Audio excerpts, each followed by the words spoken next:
Glória a Deus. Louvado seja o Senhor por essa noite maravilhosa de louvores, também de bênçãos espirituais que Ele tem nos concedido. Estamos felizes com a presença de cada um de vocês, apesar, acho que por causa também, das chuvas que Deus tem nos mandado, nós temos motivos a mais para agradecer ao Senhor. Amém? Quero convidar as nossas amadas crianças aqui presentes a já saírem para as suas salas. Que Deus abençoe cada uma delas. Nós acabamos de cantar Até que o Senhor venha. E Ele virá. O apocalipse vai acontecer. Ninguém vai impedir o apocalipse, viu? Não se preocupe. Não tem perigo disso acontecer. O apocalipse vai se cumprir, não vai ter quem impeça. Quando chegar a hora, nosso Senhor Jesus vai voltar. Amém?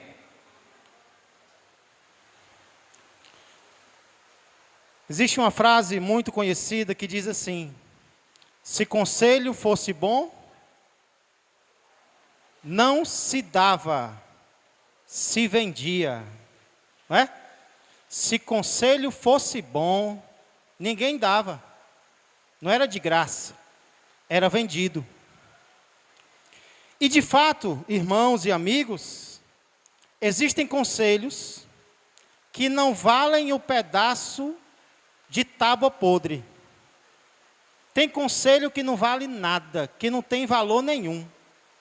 Esse nem era bom nem dar, nem vender, nem emprestar, nem fazer nada. Por outro lado, existem conselhos que não apenas são bons, são ótimos. Eu diria até que existem conselhos que são dourados, valem ouro. Quem está precisando ouvir um bom conselho no dia de hoje? Pois hoje nós vamos escutar dois maravilhosos conselhos da palavra de Deus e por que eles são tão bons, por que eles são tão especiais, porque eles merecem ser seguidos por mim e por você.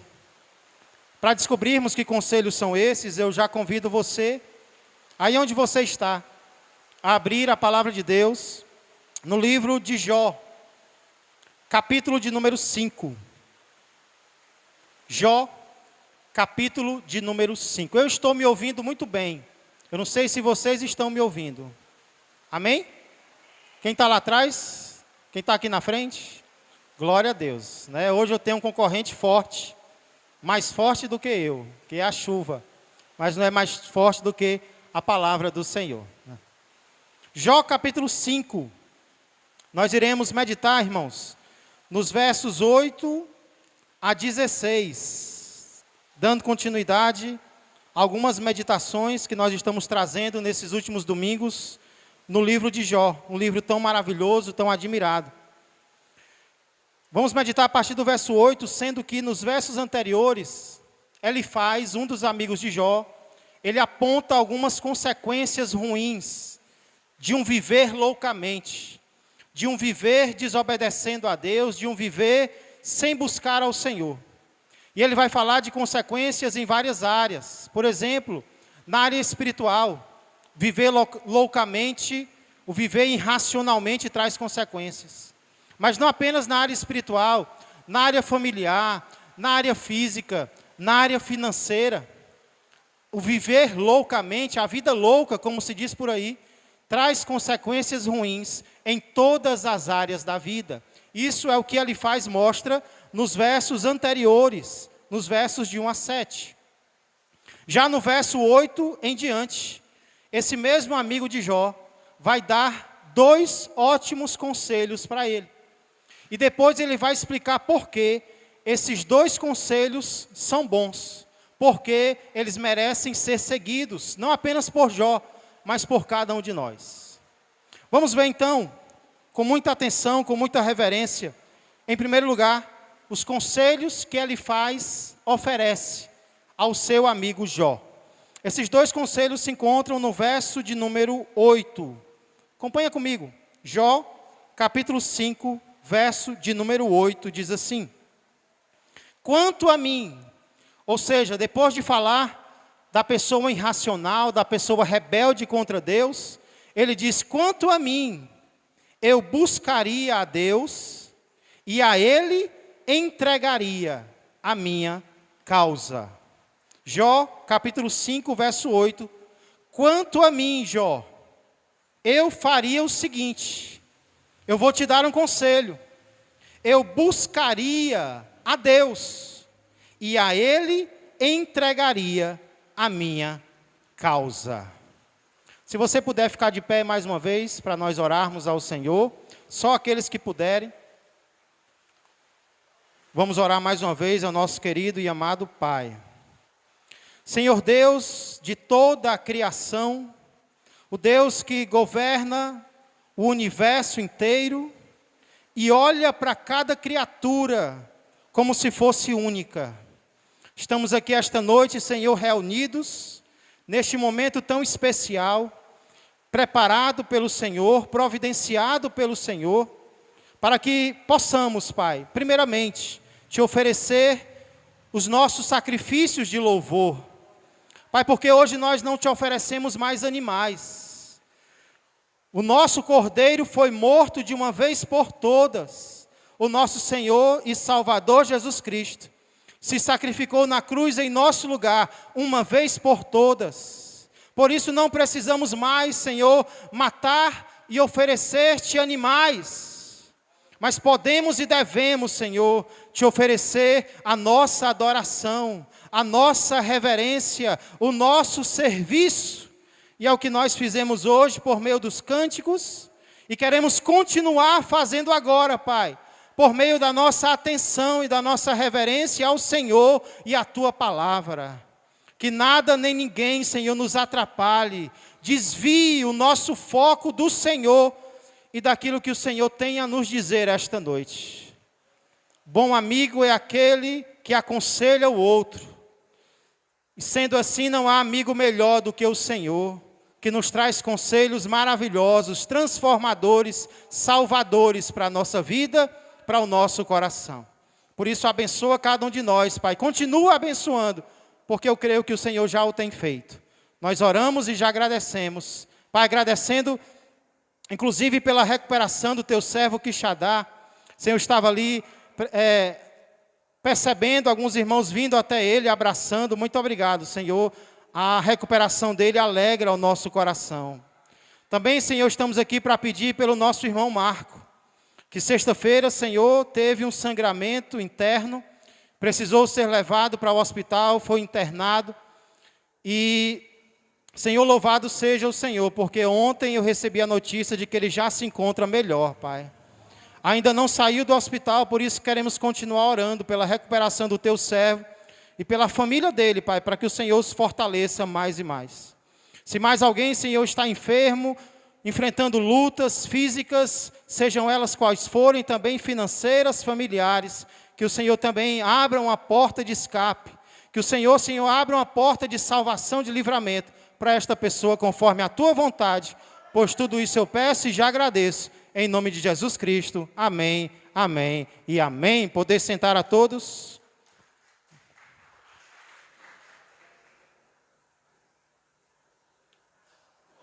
Irmãos, eu não sei se vocês perceberam, mas aqui no verso que nós lemos, ele oferece 2 conselhos a Davi. A Jó. E eu queria logo adiantar que esses 2 conselhos, eles são muito bons. Nós vamos já ver quais são. Porém, antes mesmo de vermos cada um desses 2 conselhos, eu queria rapidamente falar sobre um cuidado que nós precisamos ter antes de sairmos por aí aconselhando os outros. Porque perceba que começa dizendo, quanto a mim, traduzindo para o nosso português, está dizendo, se eu fosse você, ou se eu estivesse no seu lugar, Jó.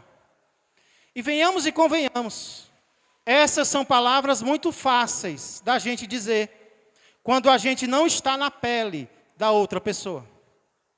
Quando outra pessoa está sofrendo, nós nos encontramos cheios de conselhos para dar. Nós nos encontramos repletos de orientações, de melhores maneiras de agir. Muitas vezes, porque nós não estamos no lugar da outra pessoa e nós nem nos esforçamos para imaginar como seria estar. Então, às vezes, não é errado aconselhar, pelo contrário, é benéfico. Mas se nós não tivermos cuidado, nós vamos dar conselhos frios, nós vamos dar conselhos que não são reais, que não se adequam à situação de uma pessoa. Algum tempo atrás, só para dar um exemplo do que aconteceu ontem, algum tempo atrás eu passei por uma situação que eu não esperava passar na minha vida. Uma situação difícil, inesperada. Por causa dessa situação, eu acabei tomando decisões que agradaram algumas pessoas e que, como sempre, desagradaram a outras. Pessoas aprovaram e pessoas não aprovaram. Especialmente aquelas pessoas que estão mais distantes de você, elas têm a tendência de desaprovar mais.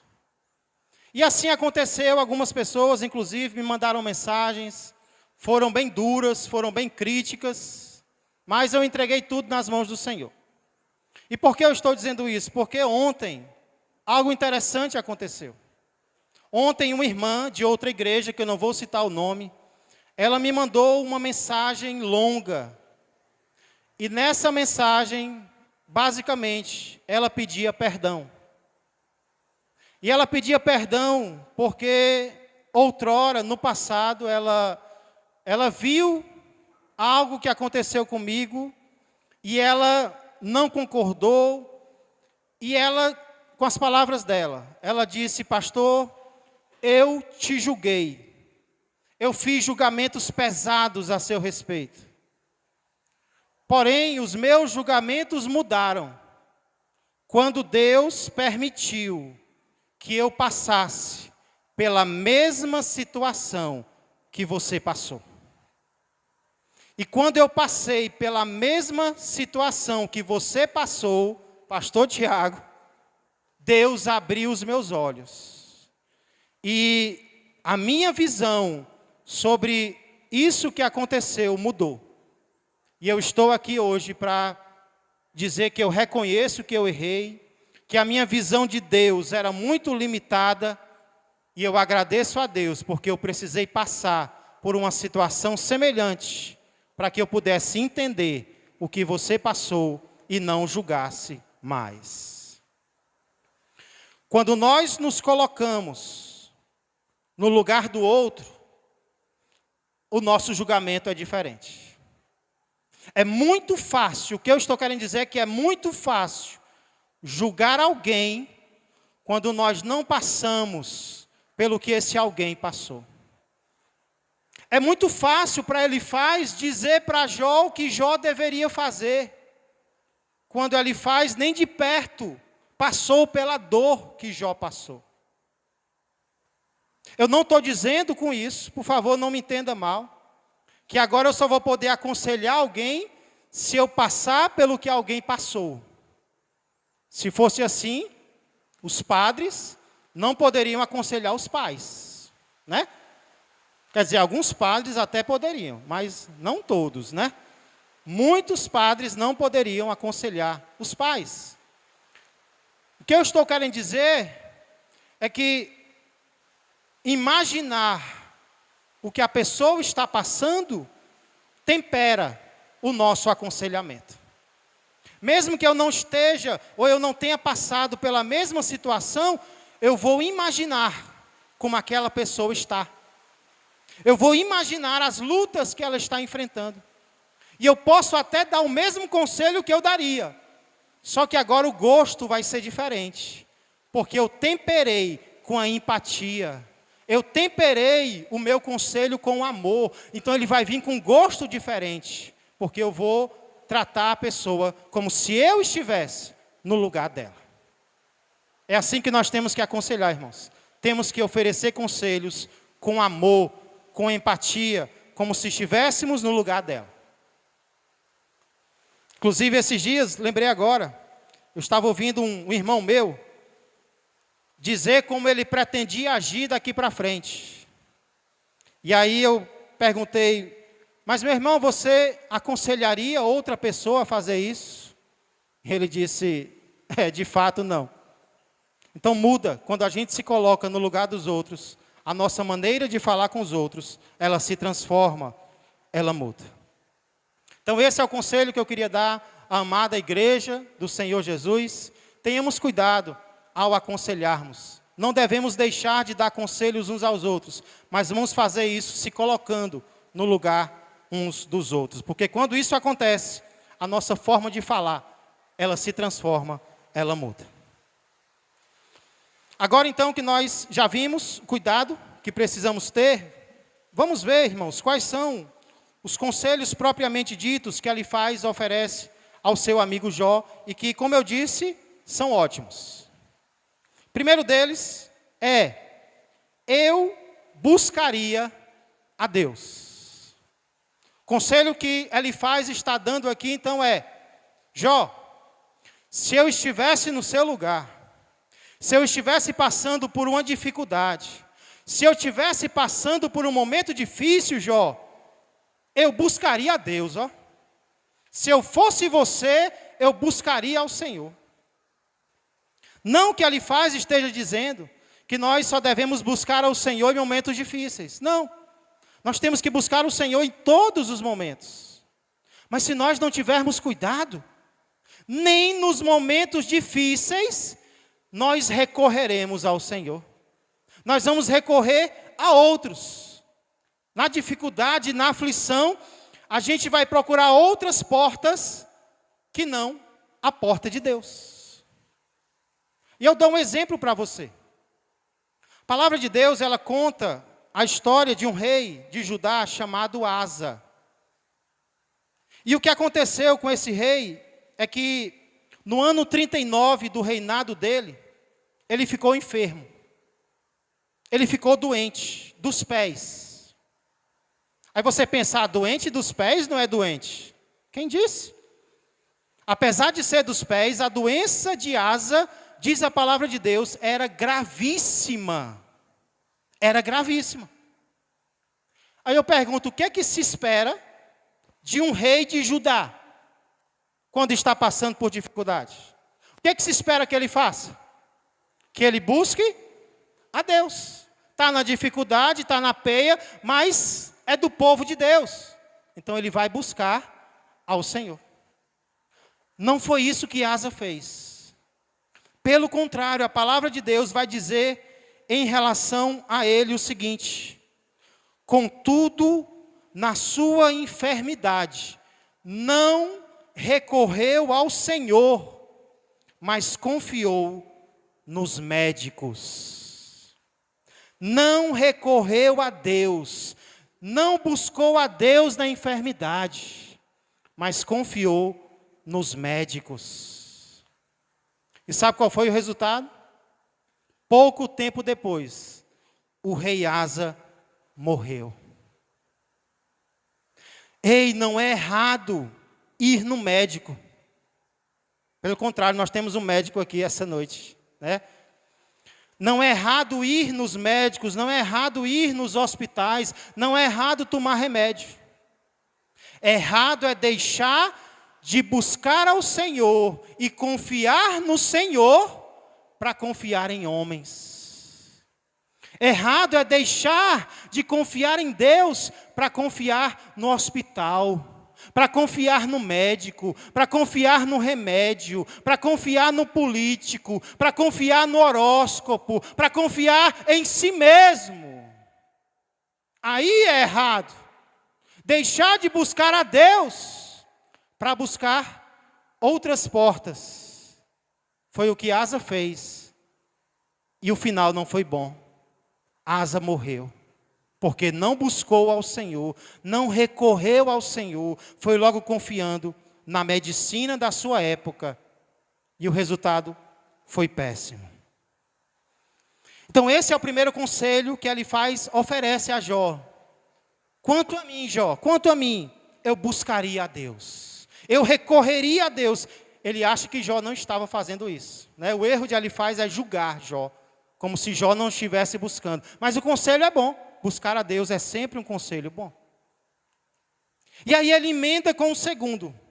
O segundo que complementa o primeiro é: e a ele entregaria a minha causa. A palavra entregar aqui tem o sentido de colocar sobre. É como se esse copo representasse uma causa, um problema que eu não estou conseguindo resolver. E na minha mão não vai se resolver mesmo, não. Está pesado, está me fazendo sofrer. Só que aí eu tomo a decisão de buscar ao Senhor e de entregar ao Senhor a minha causa. Isso vai, primeiramente, me trazer alívio. E agora está nas mãos do Senhor. Eu estou entregando o meu problema para Ele. Eu estou entregando a minha causa para Ele. Não está mais comigo. Está nas mãos do Senhor. Isso aí, irmãos, é, em outras palavras, o que Pedro vai dizer. Lá em 1 Pedro 5 e 7. Lançando sobre Ele toda a vossa ansiedade. Por quê? Porque Ele tem cuidado de vós. Você tem duas opções. Você pode permanecer com essa ansiedade, carregando ela no peito, para onde você vai, tirando o teu sono, tirando a tua saúde, tirando a tua alegria. Ou você pode fazer o que Pedro disse, lançar sobre o Senhor toda, não a parte, mas toda a tua ansiedade. Buscar a presença do Senhor e dizer: Deus, eu estou passando por esse problema, mas a partir de hoje eu estou entregando esse problema nas mãos do Senhor, que o Senhor resolva conforme o Senhor quiser, e o alívio de Deus vai invadir o nosso coração e Deus vai tomar uma providência. Então esses são os dois conselhos que o amigo de Jó oferece a ele. Mas por que nós temos que seguir esses conselhos? Porque eles são bons, porque eles são ótimos, porque nós devemos segui-los. É justamente sobre isso que ele continua falando agora. Os motivos que ele dá para esses conselhos serem seguidos. Quais são os conselhos? Buscar a Deus e entregar a causa nas mãos dele. Está sofrendo? Está aflito? Está passando por dificuldade? Busca a Deus. E não apenas busca, entra na presença dele e entrega o teu problema nas mãos do Senhor. Por que devemos fazer isso, igreja? Porque isso é bom de se fazer. E aí ele vai dar 3 motivos porque devemos buscar o Senhor e entregar a nossa causa nas mãos dele. Primeiro motivo: Deus faz coisas extraordinárias. Verso de número 9. Ele faz coisas grandes e inescrutáveis e maravilhas que não se podem contar. Ele está descrevendo aqui a ação de Deus. E ele dá 3 características para a ação de Deus. Primeiro, ele diz que Deus faz coisas grandes. Porque Ele é um grande Deus, Ele faz grandes coisas. Segundo, ele diz que o que Deus faz é inescrutável. Pastor, o que é inescrutável? É algo que não pode ser sondado. É algo que não pode ser compreendido. É algo que não pode ser medido. Uma das canções que nós cantamos é Ninguém Explica Deus. E tem muita obra de Deus que a gente também não consegue explicar. É inescrutável. Terceira característica que ele cita para o agir de Deus é que é incontável. Não se pode contar. Tem até um hino que nos desafia, dizendo: conta as muitas bênçãos, dize-as de uma vez, e verás surpreso o quanto Deus já fez. Não dá para contar as maravilhas que Deus fez. Inclusive, o escritor de João vai dizer lá no fim do Evangelho, que se tudo que Jesus fez fosse escrito em livros, não caberia no mundo inteiro os livros que seriam escritos. Dá para contar o que Deus já fez? Dá não. Mas dá para resumir Ele faz coisas extraordinárias. Inclusive eu falei de Asa, o rei Asa, que decidiu na sua dificuldade, na sua enfermidade, não buscar ao Senhor. Porém a Bíblia lá na frente vai contar o exemplo de outro rei chamado Ezequias. E Ezequias, ele também fica doente. Só que, ao invés de fazer o que Asa fez, Ezequias faz o contrário. Ao invés de confiar no homem, Ezequias vira o rosto para a parede. E ele entrega a sua causa nas mãos do Senhor. E sabe o que é que acontece? Deus manda o profeta voltar o caminho e dizer: Ezequias, Deus ouviu a tua oração e Ele está te dando, a partir de hoje, mais 15 anos de vida. E Ezequias pergunta: mas qual é o sinal que Deus vai me dar de que isso vai realmente acontecer?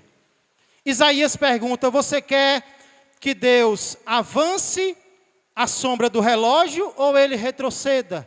E o rei diz: avançar é muito fácil, eu quero que ele retroceda, pois é isso que vai acontecer. E Deus faz a sombra do relógio de Acais retroceder naquele dia. Coisas extraordinárias acontecem na vida de quem busca ao Senhor e de quem entrega a sua causa nas mãos do Senhor. Será que você está precisando de algo extraordinário? Que algo extraordinário aconteça na tua vida? Talvez seja algo impossível aos olhos humanos. Mas não se abata, não se entristeça, não esmureça. Decida buscar o Senhor e entregar ao Senhor a situação que você está vivendo. Elifaz diz: busque e entregue, porque Deus faz coisas extraordinárias. Segundo motivo, porque é bom buscar a Deus e entregar a causa a Ele. Deus faz chover sobre a terra. Olha o verso de número 10. Faz chover sobre a terra e envia águas sobre os campos. Faz chover sobre a terra. Na verdade, o hebraico, ele diz aqui: Deus dá chuva. Porque é exatamente isso que a chuva é. A chuva é uma dádiva. A chuva é um presente de Deus. Inclusive hoje a minha esposa e a Sara foram almoçar na casa do futuro esposo da Sara, o Thalisson, que mora na Munguba, não é isso, Thales? Bunguba, região serrana. E aí eu fui deixá-las lá e depois eu fui buscá-las. E aí na volta eu me encontrei com o padrasto do Thalisson. E aí ele veio todo empolgado falar comigo e agradecendo a Deus por esse ouro. Ele falou assim: pastor, nós temos muito que agradecer a Deus, né? Deus está derramando o ouro do céu. A chuva é ouro. Eu disse: é verdade. A chuva é bênção de Deus. E ele disse: pastor, quando choveu, eu não entendi onde. Eu estou ficando meio surdo. E ele disse: eu estava não sei onde. Mas assim que choveu, pastor, a primeira coisa que eu fiz foi tomar um banho. Depois eu me ajoelhei no chão e eu agradeci ao meu Deus pela chuva. Deus dá chuva. Deus faz descer água do céu. E o que é interessante, igreja, é que alguns fenômenos da natureza, eles são previsíveis, né? Os cientistas, eles conseguem prever. Por exemplo, um eclipse. Dá até para você comprar um equipamento para ver o eclipse, porque o jornal anunciou que ia acontecer. Mas outros fenômenos da natureza, eles são quase que imprevisíveis, né? A chuva é um deles. Inclusive, se você quiser saber quando vai chover, é só você ligar o jornal. Se o jornal disser: a FUNSEMI acaba de lançar um relatório dizendo que amanhã não vai chover, pode ter certeza que vai. Porque a FUNSEM me diz uma coisa, eu não sei se Deus faz para mostrar que quem manda é Ele, mas semana passada a Suiane estava me dizendo que a FUNSEM me lançou um relatório dizendo que não ia chover dia tal. Pois não é que foi o dia que começou a chover aqui no Ceará. Rapaz, que Deus maravilhoso. É para mostrar o quê? O dono da chuva é Ele. Quem manda é Ele. Ele manda a chuva quando Ele quer, sobre o lugar que Ele quer, porque Ele é o dono de todas as coisas. Deus é quem faz chover. E se isso já é impressionante, irmãos, o que me impressiona ainda mais é um dos motivos porque Deus faz chover. Olha como Deus é amoroso. Verso de número 11. Verso 10 diz: faz chover sobre a terra e envia água sobre os campos. Para quê?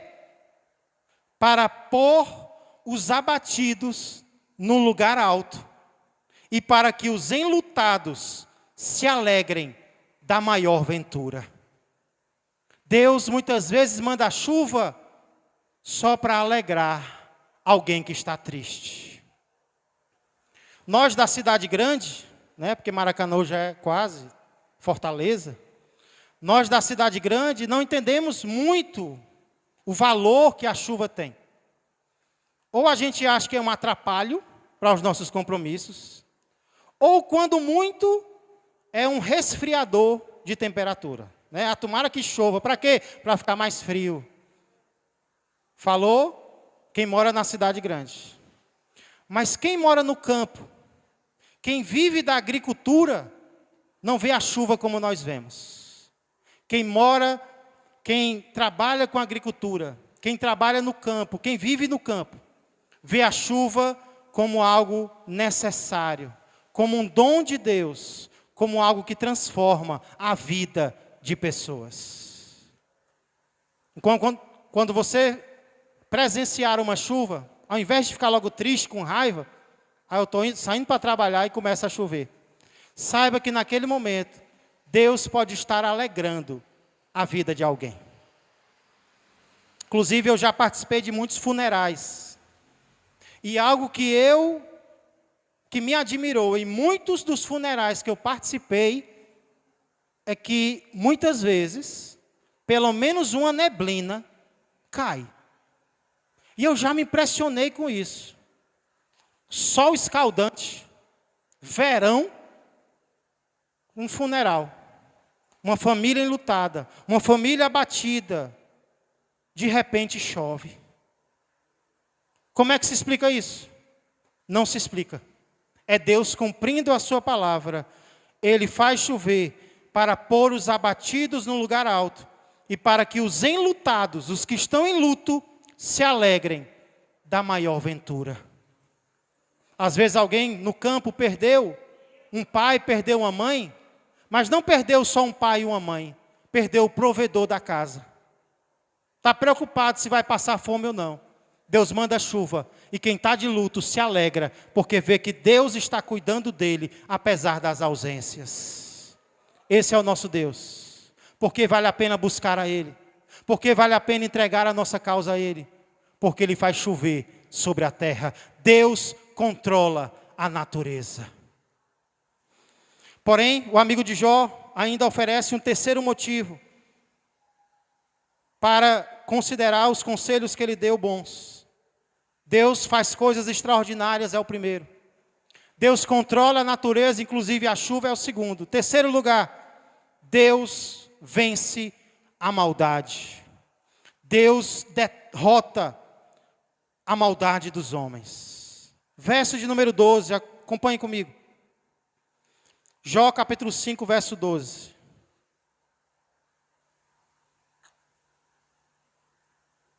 O que diz? Ele frustra as maquinações dos astutos, para que as suas mãos não possam realizar seus projetos. Os astutos aqui são as pessoas espertas. São os donos da terra. Que tem aquela frase que diz: a terra é dos espertos, mas o céu dos escolhidos, né? Então eles são os donos da terra. São as pessoas inteligentes, Aqui no Ceará são as pessoas malas, né? Aquela pessoa mala, eita, fulano de tal, é vivo. Eu não gosto de gíria, mas de vez em quando a gente tem que dizer uma, né? São as pessoas inteligentes demais. E as maquinações dessas pessoas são os planos perversos que eles fazem. São os planos ruins que eles fazem para fazer o mal a alguém. Só que, quando alguém busca a Deus, Deus frustra as maquinações dos astutos para que as suas mãos não consigam realizar os seus projetos. Eles até planejam, e planejam bem. Só que esse alguém que ia ser vítima, ele busca a Deus, e ele entrega a sua causa a Deus. O que é que Deus faz? Ele desfaz o projeto do inimigo. Deixa eu dar um exemplo. Quem aqui crê que o diabo é astuto? Tem alguém que crê que o diabo ele é astuto, ele é esperto? Sim. Inclusive lá no jardim, quando fala da serpente, diz que ela era o mais sagaz de todos os animais domésticos, de todos os animais selváticos, de todos os animais que existiam. Então o diabo ele é muito astuto. E ele tem ou não tem planos malignos para mim e para você? Quem crê que se dependesse do diabo, nem vivos nós estaríamos aqui e agora? Se dependesse do inimigo das nossas almas, nós nem estaríamos aqui, nem estaríamos vivos. Ei, mas toque em você agora, se belisca. Você está vivo, não está? Por que você está vivo? Porque Deus tem frustrado os planos do inimigo a teu respeito e a meu respeito. Nós temos buscado a Deus na nossa imperfeição. Alguém tem buscado a Deus por nós.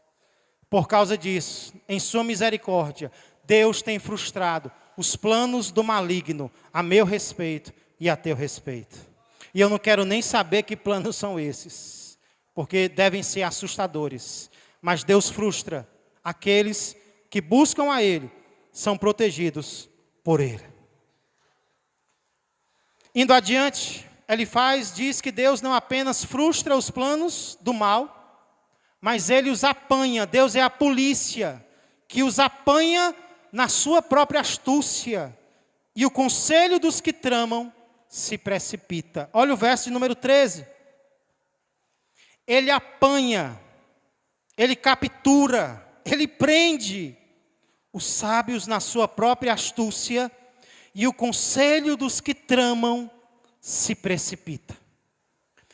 Elifaz está dizendo uma verdade tão grande aqui, a aplicação dele a Jó não é das melhores. Mas o que ele diz é tão correto, mas tão correto, que o apóstolo Paulo vai citar esse versículo lá em 1 Coríntios 3:19. Então o que diz aqui é verdade.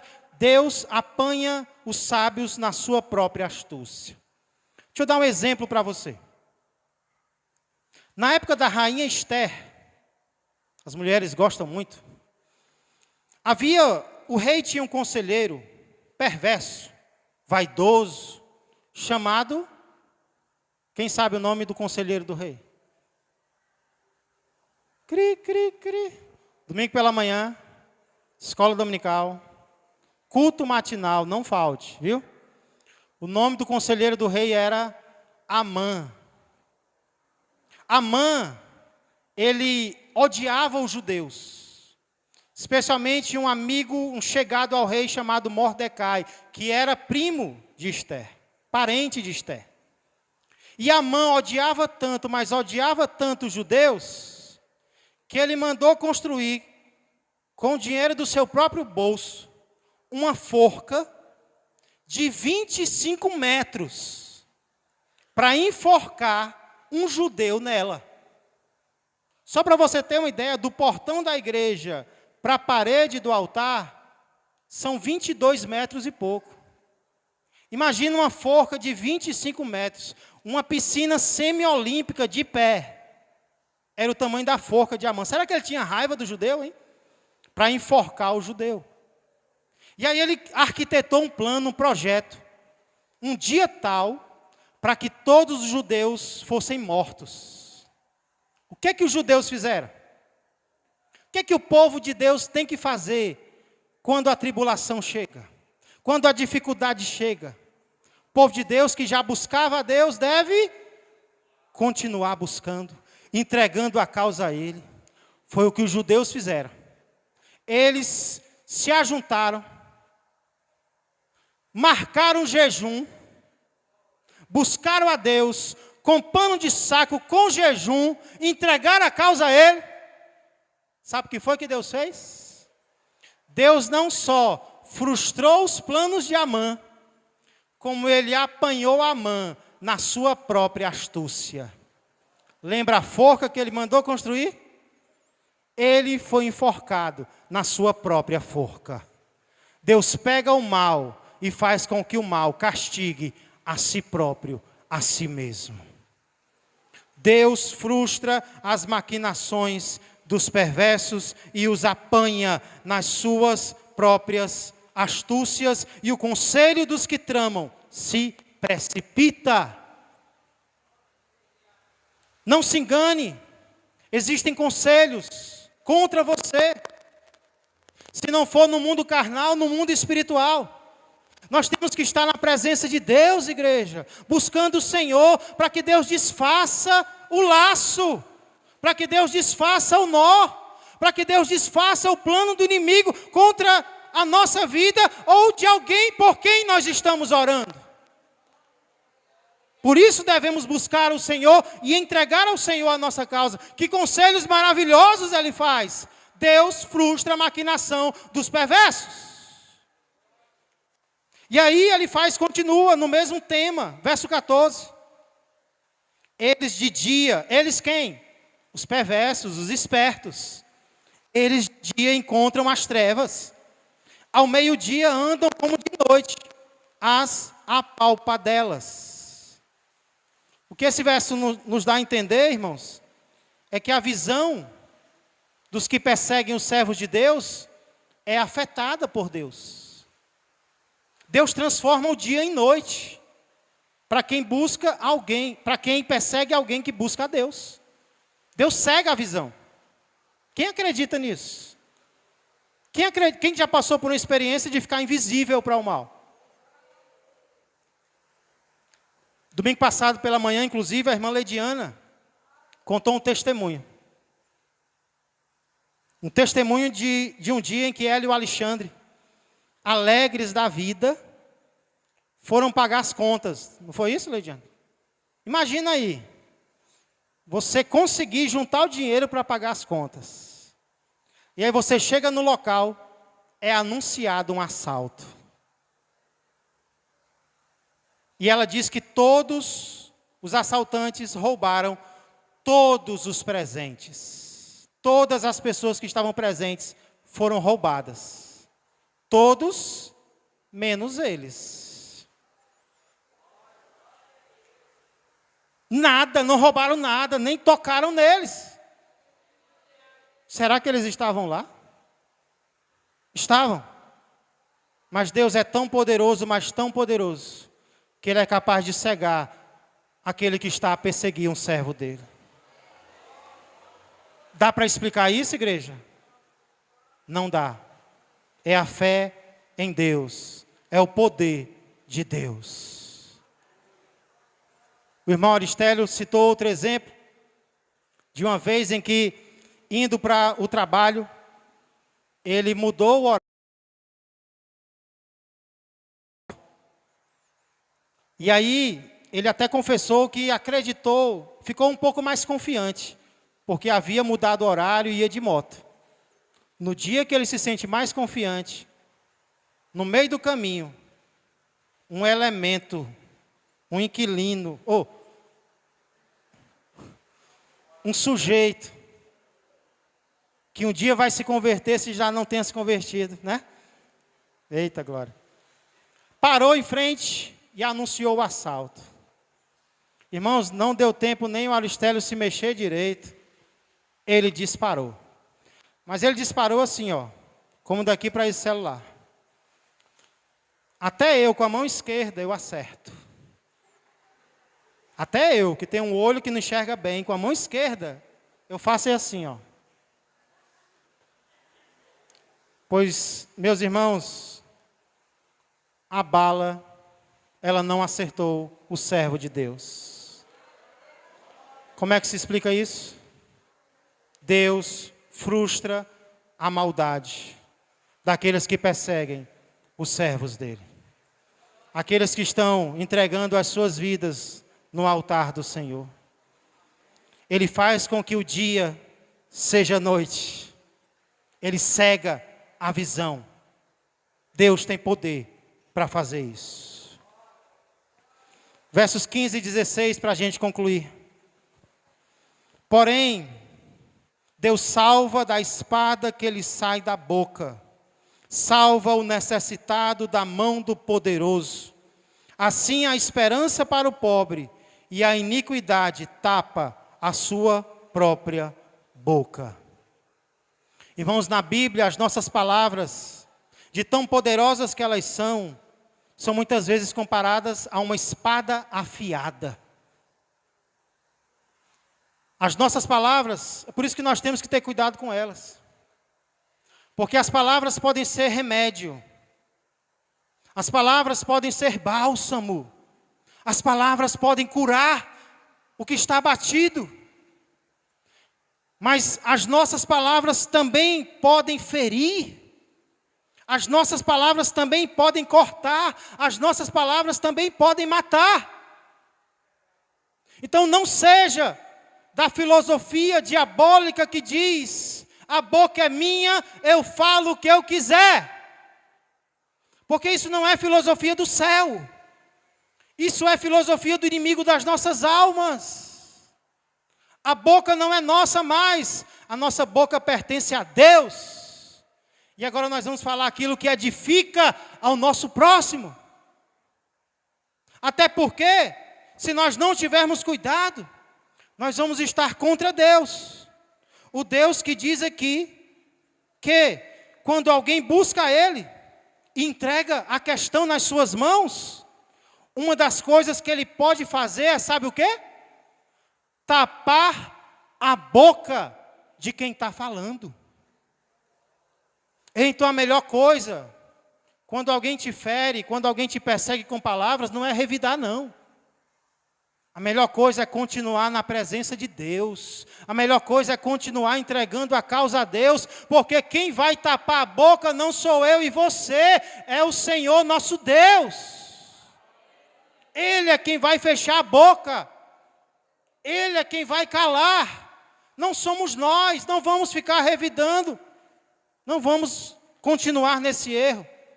Vamos continuar confiando no Senhor, porque Ele mesmo é quem vai calar a boca de quem está perseguindo. Aqui ele diz, o pobre, o necessitado, pessoas vulneráveis, pessoas a quem Deus protege de uma forma ainda mais especial.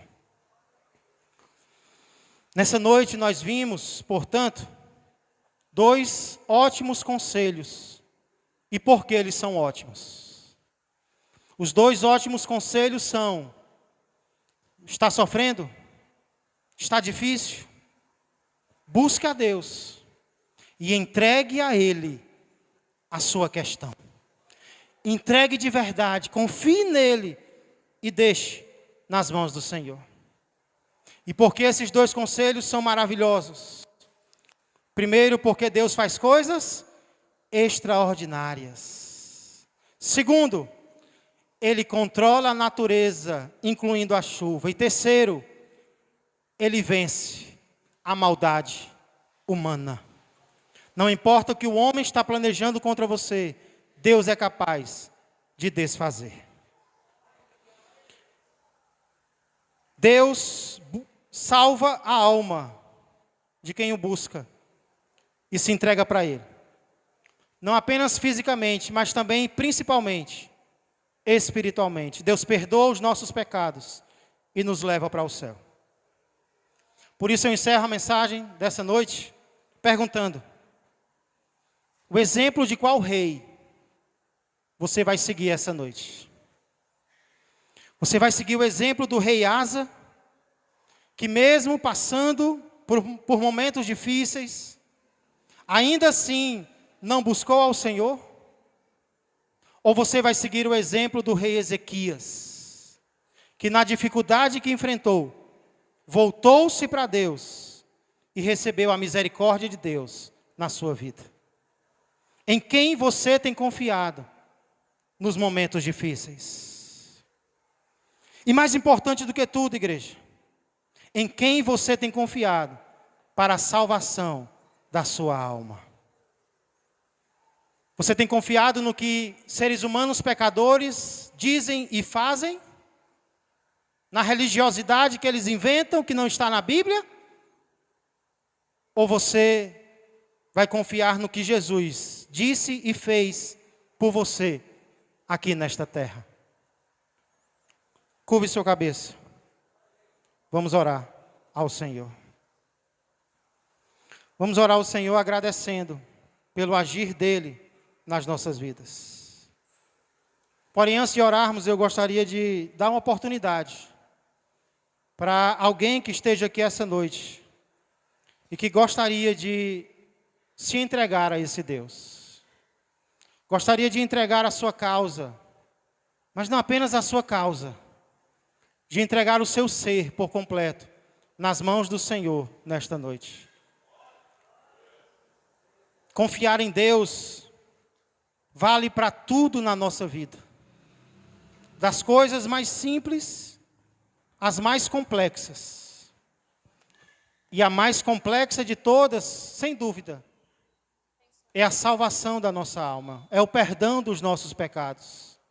É a nossa justificação perante Deus.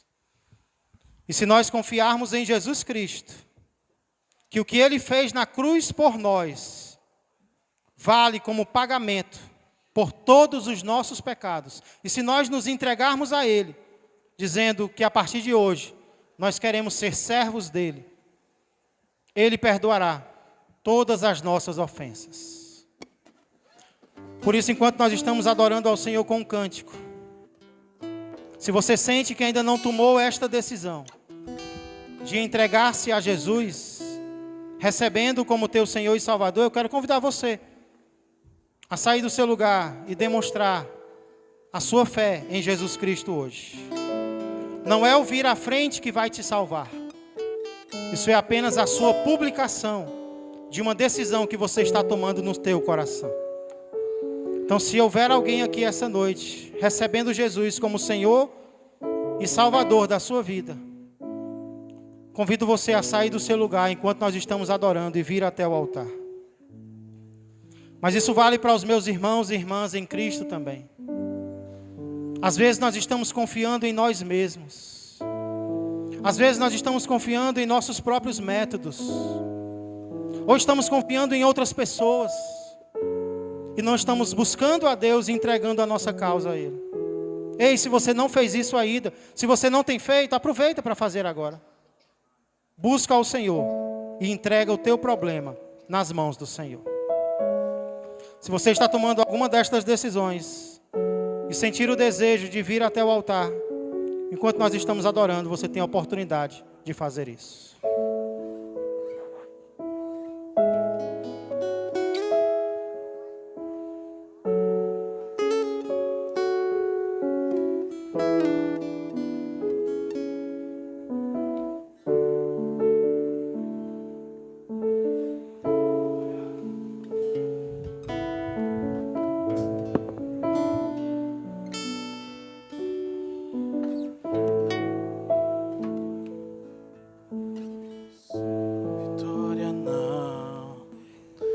Consegues enxergar, espera no Senhor e confia. Espera, Ele vem, confia, Ele vem e faz um milagre.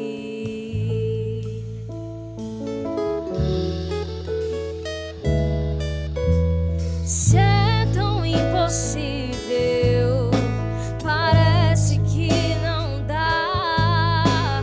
Espera no Senhor e confia.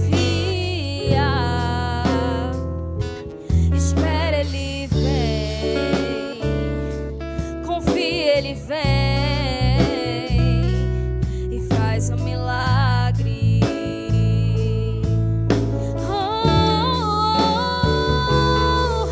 Oh Deus, eu vim aqui só pra te dizer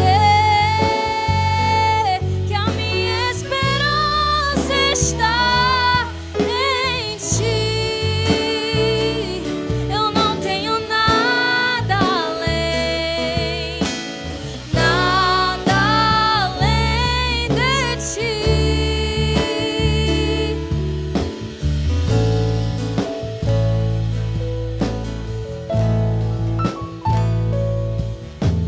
Se sentindo sozinho, coração cansado de clamar, espera no Senhor e confia.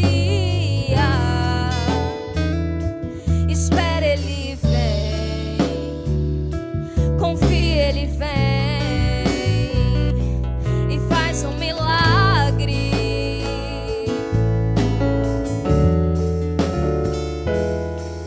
Teu choro não é em vão, seu Deus contigo está. E espera no Senhor e confia. Espera, Ele vem. Confia, Ele vem e faz um milagre. Oh, oh Deus, eu vim aqui só pra te dizer que a minha esperança está em ti, que eu não tenho nada além de ti. Oh Deus, eu vim aqui só pra te dizer: esperança está em ti, que eu não tenho nada além de ti, mas nada além da promessa, da sua promessa. Eu não tenho nada,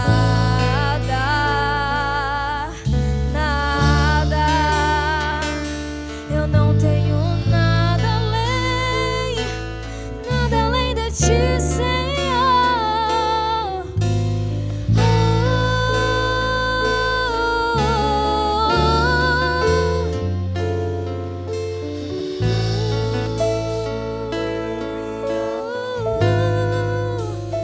Só pra te dizer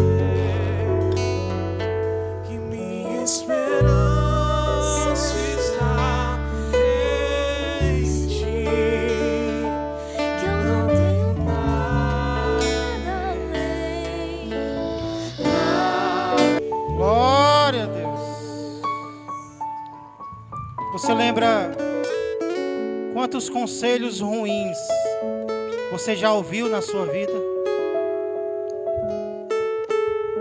E você lembra quantos desses conselhos ruins você seguiu?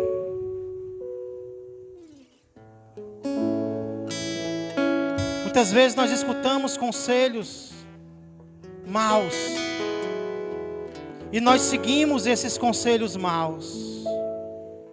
Conselhos que não vêm de pessoas a quem nós amamos, que não vêm de pessoas que nos amam. Mas quando nós abrimos a palavra de Deus, é diferente. Porque ao abrirmos a palavra de Deus, nós vamos receber conselhos de alguém que nos ama. E dois dos conselhos que nós estamos recebendo hoje, e que são para o nosso bem, são de pararmos de buscar quem não vai resolver o nosso problema, e de começarmos a buscar ao Senhor, que tem todo o poder no céu e na terra, e de entregar a nossa vida nas mãos desse Deus. Ei, se esses conselhos forem ruins, então não vamos seguir. Mas se esses conselhos são bons, então não vamos sair daqui essa noite sem colocá-los em prática agora, já. Então agora, nesse momento, nós vamos seguir esses 2 conselhos.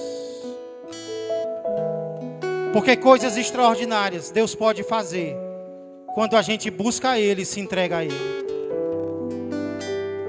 Males Deus pode frustrar, males planejados contra a minha vida e a tua vida, Deus pode frustrar, se nós recorrermos a Ele agora, com fé no nosso coração. Se nós nos entregarmos a Ele verdadeiramente, confiando nele, Ele pode tapar a boca de quem Ele quiser agora. Ele pode fechar covas. Ele pode desfazer laços. Ele pode desarmar revólveres. Deus pode fazer o que Ele quiser fazer, que é maravilhoso, que é extraordinário, mas Ele só vai fazer quando alguém confiar nele. Quando alguém parar de confiar em si mesmo, ou em conselhos humanos, e se entregar a Ele de todo o coração. Então talvez você tenha sentido o risco de vida. Ei, se você está buscando ao Senhor, você não tem o que temer, porque só vai acontecer com você o que Ele permitir. Se você está buscando a Deus, por misericórdia, a quem o está buscando, Deus pode estar protegendo a pessoa por quem você está orando. Eu estou orando por algumas pessoas há anos. E todo dia eu acordo agradecendo a Deus, porque Ele foi misericordioso mais uma vez. Todo dia eu acordo dizendo: Deus, obrigado, porque eles ainda estão vivos e eles ainda podem se render a Ti. Ei, continua buscando, continua entregando, continua sendo crente na presença de Deus. Ele já está fazendo coisas extraordinárias na nossa vida. E se você não estava buscando, decida buscar agora. Decida se entregar a Ele agora. Chega de seguir conselhos que não prestam. Hoje nós vamos seguir os conselhos de Deus na nossa vida. Nós vamos buscar a Deus e vamos confiar em Deus.